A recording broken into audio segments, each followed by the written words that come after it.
Alors, on va parler de l'Église de Dieu Tout-Puissant, qui est une nouvelle secte en provenance de Chine et qui prétend que Jésus-Christ est revenu en 1991 dans la personne d'une jeune femme chinoise, qui serait la nouvelle incarnation de Christ.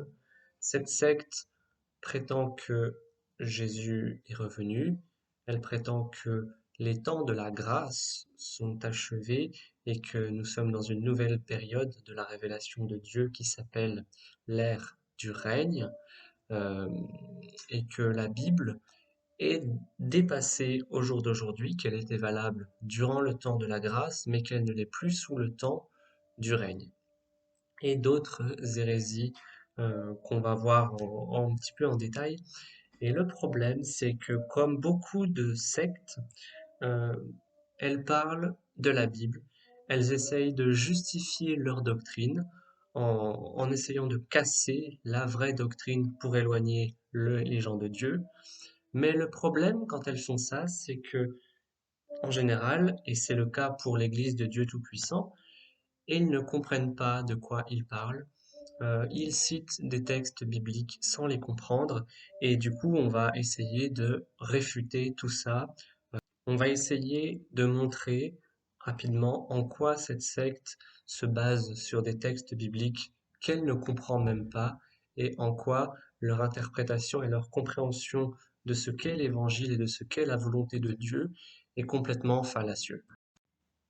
Et on va faire ça en se basant justement sur la Bible, sur la parole de Dieu, même si les tenants de ces sectes ne considèrent plus que la Bible est une source d'autorité valable, mais en ce qui nous concerne, on va quand même utiliser la parole de Dieu pour réfuter les hérésies, parce que comme écrit Paul à Timothée, dans 2 Timothée 3,16, toute écriture est inspirée de Dieu et utile pour enseigner, pour convaincre, pour redresser et pour éduquer dans la justice.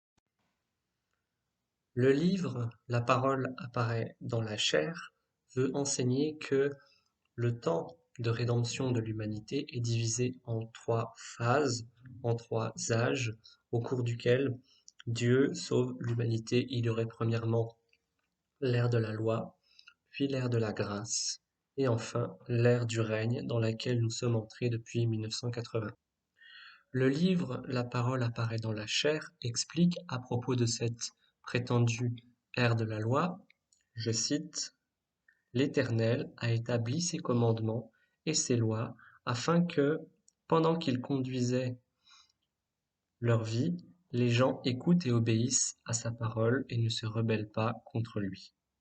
Il a utilisé ces lois pour contrôler la race humaine nouvellement née, pour mieux jeter les bases de son œuvre future. Et ainsi, à cause de l'œuvre que l'Éternel a accomplie, la première ère a été appelée l'ère de la loi. Mais avant de dire quoi que ce soit d'autre, on peut signifier que ce découpage de l'histoire en trois ères est complètement arbitraire et ne correspond en rien à ce que la Bible enseigne, puisque prétendument le commencement de l'œuvre de Dieu s'est fait par l'ère de la loi, sauf que la loi n'a été donnée à Israël qu'au début du livre de l'Exode, mais avant l'Exode, il y avait déjà le livre de la Genèse, dans lequel Dieu s'était déjà révélé de diverses manières et à diverses personnes, et avait déjà initié un projet, un programme de rédemption de l'humanité avant de donner la loi à son peuple d'Israël. D'ailleurs, c'est tout le projet du développement de l'apôtre Paul dans l'épître aux Galates qui explique que la loi qui est survenue à un moment dans l'histoire d'Israël n'annule pas les promesses qui ont été faites par Dieu à Abraham 430 ans avant. C'est ce qu'on peut lire dans l'épître aux Galates, et que donc le projet de rédemption de l'humanité avait déjà commencé avant la loi, avant ce que cette secte-là appelle l'ère de la loi. Et donc, ce découpage en trois phases distinctes les unes des autres, déjà là, ne colle pas vraiment à l'enseignement biblique. Le don de la loi à Israël n'a jamais eu pour vocation, comme le dit le livre La parole apparaît dans la chair, à contrôler l'humanité nouvellement créée. On sait cela parce que le Nouveau Testament enseigne explicitement que les hommes n'ont jamais voulu, n'ont même jamais été capables de se soumettre à la loi de Dieu. On peut lire dans Romains chapitre 8 au verset 7, l'affection de la chair est inimitié contre Dieu, parce que la chair ne se soumet pas à la loi de Dieu et que ne le peut même pas. L'homme n'est incapable de faire la volonté de Dieu, l'homme est incapable de respecter la loi. Donc la loi n'a jamais eu pour vocation de contrôler la race humaine dans un temps passé. D'autant plus que la loi donnée par Dieu n'a jamais été donnée à l'humanité dans son ensemble, mais à la seule nation d'Israël. Si on lit dans Romains chapitre 9 au verset 4, l'apôtre Paul écrit: Ce sont aux Israélites qu'appartiennent l'adoption, la gloire, les alliances, la loi, le culte et les promesses. Donc la loi que Dieu a donnée par l'intermédiaire de Moïse n'a jamais eu vocation à restreindre l'humanité dans son péché, premièrement parce que l'humanité n'est pas capable de se soumettre à la loi de Dieu comme l'enseigne l'apôtre Paul, mais en plus parce que l'humanité elle-même n'avait pas accès à la loi de Dieu. Seuls les Juifs, seul le peuple d'Israël, c'est eux qui avaient la loi et non pas l'humanité dans son ensemble. En ce qui concerne l'ère de la grâce et l'ère du règne, les choses sont un peu différentes puisque le livre, la parole apparaît dans la chair, explique que durant l'ère de la grâce, Jésus est venu mourir pour porter les péchés des hommes et qu'il a totalement accompli la rédemption des humains pour que Dieu puisse pardonner les péchés. Toutefois, cette œuvre de rédemption sous l'ère de la grâce prétendument par l'œuvre de Jésus n'était pas suffisante pour mener les hommes à un salut parfait. Je lis dans La parole apparaît dans la chair. Dieu Tout-Puissant dit, bien que Jésus ait beaucoup œuvré parmi les hommes, il n'a fait que parachever la rédemption de toute l'humanité et est devenu le sacrifice d'expiation de l'homme. Il n'a pas débarrassé l'homme de tout son tempérament corrompu. Sauver entièrement l'homme de l'influence de Satan n'exigeait pas seulement de Jésus qu'il devienne le sacrifice d'expiation et qu'il porte les péchés de l'homme, mais aussi que Dieu œuvre de façon plus grande encore pour entièrement débarrasser l'homme de son tempérament corrompu par Satan. Et donc, à présent que l'homme a été pardonné pour ses péchés, Dieu est redevenu chair pour conduire l'homme dans la nouvelle ère et a commencé l'œuvre du châtiment et du jugement.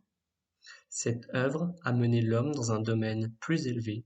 Tous ceux qui se soumettent à sa domination jouiront d'une vérité supérieure et recevront de bien meilleures bénédictions. Ici, le bouquin est censé nous dire que l'œuvre accomplie par Jésus-Christ n'a pas été suffisante et qu'il y avait besoin du coup d'une nouvelle ère, l'ère du règne. Alors, ce que le livre est en train de faire dans ce passage, c'est une distinction classique entre la notion de pardon et la notion de purification. En gros, Jésus, en mourant sur la croix, aurait permis le pardon de nos péchés, le pardon judiciaire face à Dieu, mais pas encore la purification qui reste encore à faire. Cette distinction, elle est présente dans d'autres religions. Par exemple, c'est sur cette distinction entre pardon et purification que s'appuie la doctrine de l'Église catholique romaine pour justifier l'expiation qui doit encore se faire au purgatoire, en expliquant que les hommes pardonnés de leurs péchés par le sacrifice de Christ ont encore besoin d'être purifiés par le purgatoire. Alors, il y a une chose vraie dans le fait de dire que bien que nous sommes rachetés et pardonnés, nous continuons encore de pécher et nous sommes encore sujets à notre nature déchue. Mais le problème, c'est que cette distinction entre pardon et purification n'a pas lieu d'être puisque l'enseignement biblique du Nouveau Testament dit explicitement que l'œuvre de rédemption de Jésus nous a permis à la fois le pardon et la purification.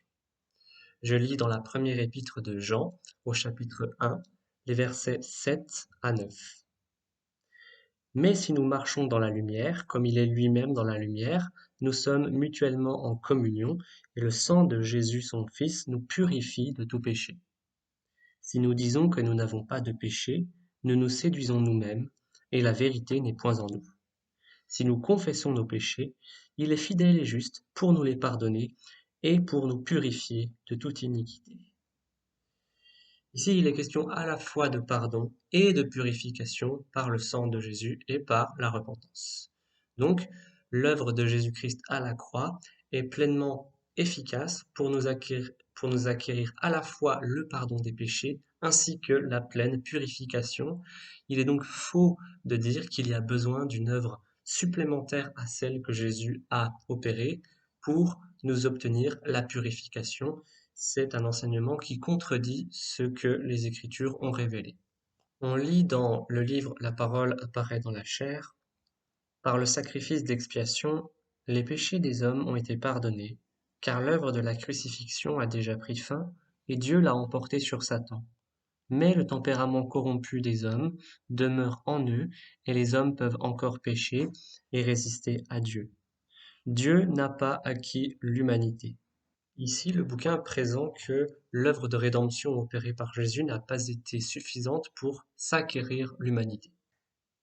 Cet enseignement est directement contradictoire avec ce qu'on lit dans Éphésiens 1, qui explique qu'au verset 14, que le Saint-Esprit est le gage de notre héritage pour la rédemption que Dieu s'est acquis à la louange de sa gloire. Ici, Paul parle au passé. Dieu s'est déjà acquis ceux qu'il avait prévu de s'acquérir par l'œuvre de Jésus-Christ. C'est donc un mensonge et une contradiction vis-à-vis du Nouveau Testament que d'enseigner que, durant l'ère de la grâce, Dieu ne se serait pas acquis l'humanité. Voilà, il y aurait encore plein d'autres choses à dire sur cette secte. Euh, ne vous faites pas avoir par eux. Ils ne prêchent pas l'évangile. Ils ne prêchent pas conformément à la révélation qui nous a été faite en Jésus-Christ par les apôtres. Voilà, on peut lire dans Galates au chapitre 1, le verset 8 et 9, qui dit: Mais quand nous-mêmes, ou quand un ange du ciel annoncerait un autre évangile que celui que nous vous avons prêché, un autre évangile que celui que nous vous avons prêché, qu'il soit anathème. Nous l'avons dit précédemment, et je le répète à cette heure, si quelqu'un vous annonce un autre évangile que celui que vous avez reçu, qu'il soit anathème. Le livre, la révélation, la parole apparaît dans la chair, est un livre anathème, car précisément, il prêche un autre évangile que celui, une révélation qui aurait vocation à compléter l'évangile, alors que il n'y a pas besoin, tout a été accompli en Jésus-Christ. Tétélestai, c'est ces paroles que notre Seigneur a prononcées sur la croix. Tout est accompli. Nous n'avons pas besoin d'un autre sauveur. Nous n'avons pas besoin d'une autre révélation. Nous n'avons pas besoin d'un autre livre. Voilà, restez pleinement affermis en Christ, dans sa grâce, et ne vous faites pas avoir par des sectes qui prétendent que Jésus est déjà revenu.